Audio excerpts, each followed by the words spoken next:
Here I have VIVO Y200, and today I'm going to show you how to take screenshot on this device.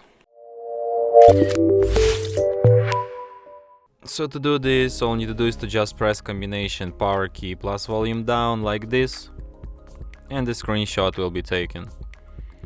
So let me show you once again, power key, volume down, and let's get it. So one last time, power key plus volume down, and that's how you can take screenshots. So when you're done taking screenshots, you can find them in albums, in the special screenshots album, and here they are. And from here you can share, edit, delete your screenshots, or perform other actions from this list. And that's it. Thanks for watching. If you find this tutorial useful, don't forget to hit that like button and subscribe to our channel.